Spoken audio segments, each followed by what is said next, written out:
a fight we had to finish once and for all. Hey Dad, have you seen my xylophone? Xylophone? No.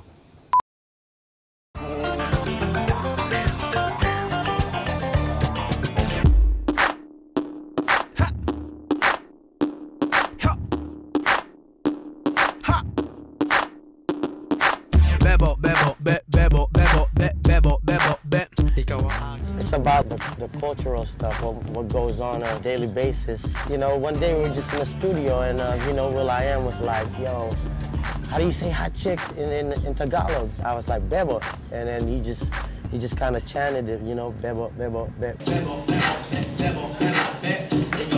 Just here supporting my best friend, being part of it. Can't wait to go back to the Philippines. It's so hypnotic because of the beat, and you don't really understand what they're saying. You just hear bebo, bebo, and you're like, Filipino, Filipino, and all of a sudden you get attracted to it. It's like an instant attraction. It's a head knocker because your head's knocking when you hear the beat. But at the same token, you want to find out what they're talking about, especially when we do live shows and Apple does that song, he incorporates it in the freestyle, and you hear people that are German or people that are from Africa singing bebo, bebo, you know, it's incredible. I'm just so happy for Apple, just having such a huge support base from the Filipino community. It's beautiful. He's down for his people. The fact that he was excited to get this music video, to put that type of music on a mainstream album that's being sold like millions of copies all across everywhere, that's a big step for us, you know, because you watch him on MTV, you watch him on like different award shows, they mention that he's Filipino. He was able to break through and really make a name for himself as a Pinoy American artist. He's saying, you are my bebo. And then he goes and says Filipino. And then he says, thank you for your support. So he's saying the people is his love. It's not just about a woman, though it could be read at for the first time you hear it. You think it's a dance song. Really, it's like a homage. It's a love song for the people. His story is very similar to a lot of Filipino immigrant stories. He says it in the song. He came out here because life was hard in the Philippines. He wanted to help out his mom.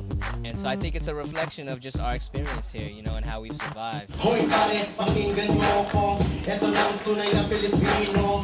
Galing sa baryo sa pambatong. Pumunta ng LA nagtrabaho para makatulong sa nanay. Dahil sa hirap ng buhay. Pero masaya pa rin ang buhay. I was tripping off the treatment, how it was going to be, how he has, you know, Little Manila up in there, and also he has, you know, what's now, you know what I'm saying, as far as like the import scene.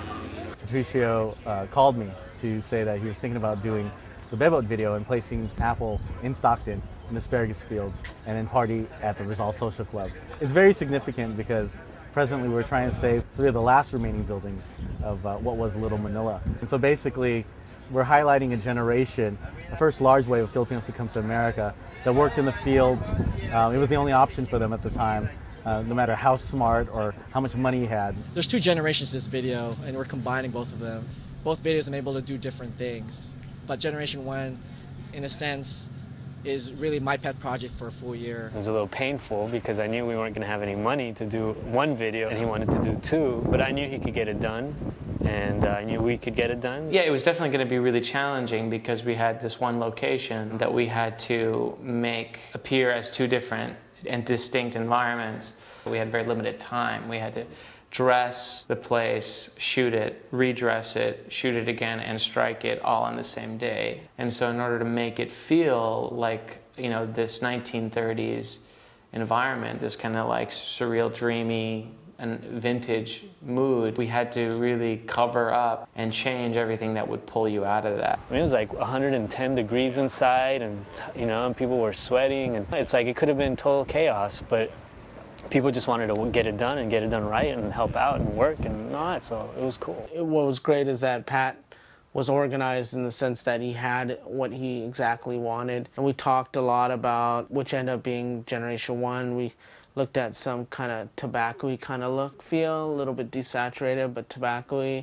to represent the time and period. And I think that was good too, because we saw a lot of photos of that time period. I think that was like the most important aspect of the project, is just being able to understand what was going on at that time. And Patricia really helped me to visualize that and to understand that in my head, so that when I was boarding these out, I could get a better understanding. The pictures that he showed me that really inspired me for the boards were the actual pictures of how they were dressed, the attitude they portrayed, and the actual band members. You know, it helped me to get kind of a feel and, as an artist, kind of feel in touch with my subject matter.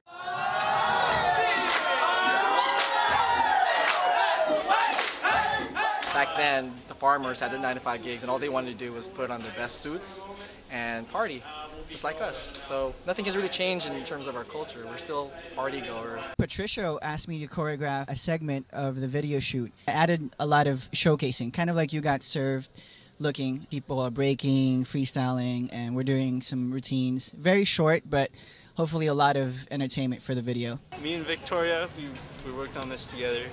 Patricio asked us maybe about 2 weeks ago, and yeah, so really excited. You know, it's for a good cause. Sige, kung maganda ka sigaw na. Sige, kung buhay mo mahalaga. Sige, salamat sa iyong suporta.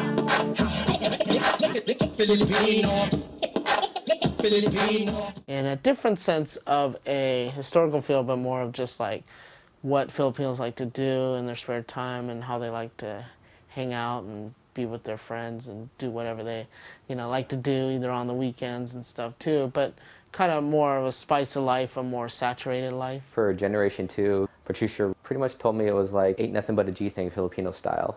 So from that, it was pretty much just a big house party through different settings. From there, I just ran free with it, just recalling parties that I've been to or just videos that I've watched or seen before. I recently went to a Filipino party, and they had all of that. I imagine how the backyard would look and all the lights hanging down, Christmas lights and that. That's something me and Patricia talked about, but then also when I put in the storyboard, I was referencing that family party a lot. You know, they broke out the dance floor, had the DJ set up in one corner, and all the lights into the tent. I think I had the most freedom and the most fun with it because I already had that in my head. I just had to get it out. Can you bring her with you? She can hang out with me. Oh, please. Come on, let's go. Let's just go. Oh, come on. All right. Well, in this Bebot music video, I'm playing Apple's little sister. The first scene that we did was in a jeepney. I don't know where they got the jeepney from. I know, right? They flew it in from the Philippines or something, right? And I'm just basically tagging along as his little sister. He kind of doesn't want me there, but he's like, okay, whatever, I have to watch out for her. It's been actually pretty fun. I get to play Vanessa. I guess me and Apple will be having eye contact later on, so you'll see some of that later. I met a lot of people, some people from here, LA, and then more people from the Bay Area. We can't get everyone in the video. We call people who, you know, we knew were around, were available, and folks that we've worked with before, other folks that we've admired and who have done some work in their community, particularly in entertainment and in music.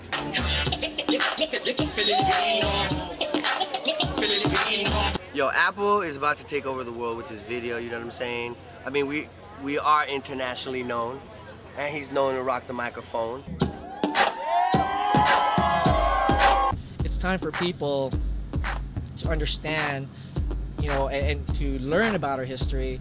And if it takes a Black Eyed Peas music video to learn a little piece of our history, then I think I did a good job. Pat's he's got that sensibility of what the culture is and just including all of those elements into the video. It feels good to represent, you know, some of our people that arrived in America first, you know, and provided, you know, help for their family in the Philippines, and I'm honored, you know, that I got to put that vision in this video. What makes these type of shoots stand out is that when you watch the final product, you don't know how much it costs. You know, you can put it up next to any other video that costs a lot of money, and it stands up to them, and it looks good, and you can put it on MTV, and you can put it whatever, and it holds its own. That's a wrap. And that's it. That's it for Bebot. Pinoy pasigaw na. Sige, kung maganda ka sigaw na. Sige, kung buhay mo mahalaga. Sige, salamat sa iyong suporta. Sige, Pinoy pasigaw na. Sige, kung maganda ka sigaw na. Sige, kung buhay mo mahalaga. Sige, salamat sa iyong suporta. Filipino. Filipino. Filipino.